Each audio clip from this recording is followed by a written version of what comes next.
Assalamualaikum warahmatullahi wabarakatuh. Saya di sini akan menjelaskan mengenai instrumen pemerintahan.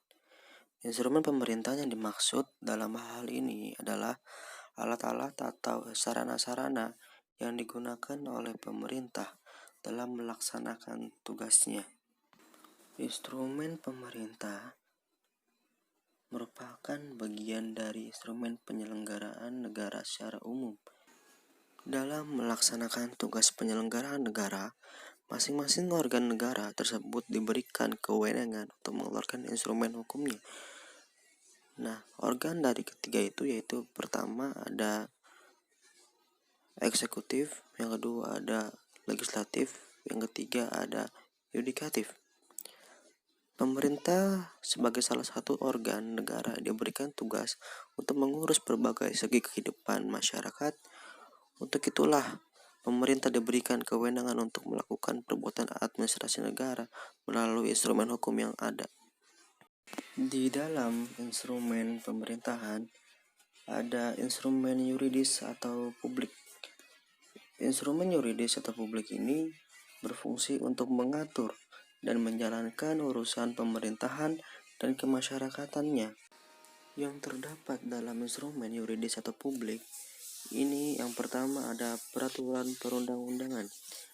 Peraturan perundang-undangan dapat dijelaskan dengan pasal 1 ayat 2 Undang-Undang Nomor 10 Tahun 2004 yang mana sebagai peraturan tertulis yang dibentuk oleh lembaga negara atau aktor pemerintah yang berwenang dan ini mengikat secara umum.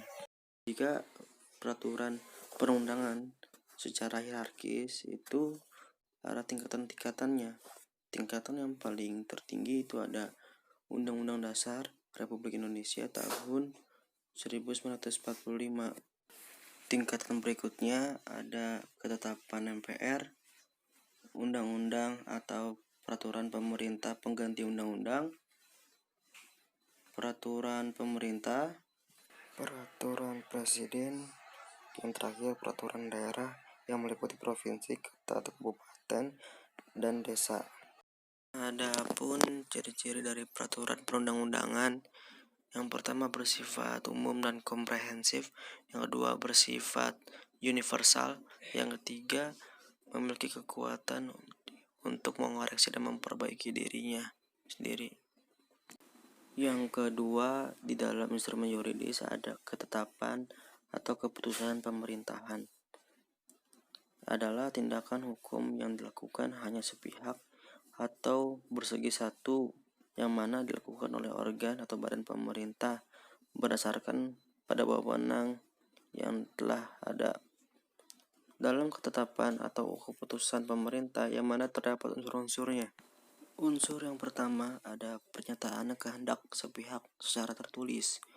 Pernyataan ini dilakukan hanya sepihak dari pemerintah dan ketetapan atau keputusan ini dibuat dengan secara tertulis dengan sudah jelas yaitu badan atau pejabat tata usaha negara mana yang mengeluarkannya, maksud dan perihalnya apa, dan ditujukan kepada siapa serta apa yang ditetapkannya. Yang kedua ada dikeluarkannya oleh pemerintah yang mana ketetapan ini dikeluarkan oleh pihak pemerintah atau keputusan pemerintah karena selaku administrasi negara baik itu dari pusat maupun daerah, misalnya keputusan MPR, keputusan DPR, keputusan presiden. Yang ketiga, keputusan pemerintah berdasarkan pada peraturan perundang-undangan atau didasarkan pada wewenang pemerintah yang diberikan oleh peraturan perundang-undangan untuk membuat ketetapan melalui atribusi, delegasi, dan mandat. Yang keempat ada bersifat konkret yang mana objeknya itu terwujud, individual yang mana ini tidak ditujukan untuk umum karena ini sepihak, dan final yang mana sudah keputusan bulat. Yang kelima ada tindakan-tindakan yang menimbulkan akibat hukum. Instrumen yuridis atau publik yang ketiga itu ada peraturan kebijaksanaan yang mana berfungsi sebagai bagian dari operasional penyelenggaraan tugas-tugas pemerintah sehingga tidak dapat diubah atau menyimpangi dari peraturan perundang-undangan. Yang keempat, ada rencana pemerintahan, yang mana keseluruhan tindakan pemerintah yang berkesinambungan, yang mana agar terwujudnya suatu keadaan tertentu yang teratur. Yang kelima, ada izin pemerintahan, yang mana perbuatan pemerintah bersegi satu berdasarkan peraturan perundang-undangan untuk diterapkan pada hal-hal yang konkret menurut prosedur dan persyaratan tertentu. Kemudian ada instrumen hukum keperdataan, yang mana yang digunakan untuk melakukan perjanjian atau perikatan dengan pihak ketiga, baik dalam hal pengadaan barang dan jasa pemerintahan maupun dalam kegiatan lainnya. Dan ini tuh bukan bersegi satu, melainkan bersegi dua. Terima kasih. Assalamualaikum warahmatullahi wabarakatuh.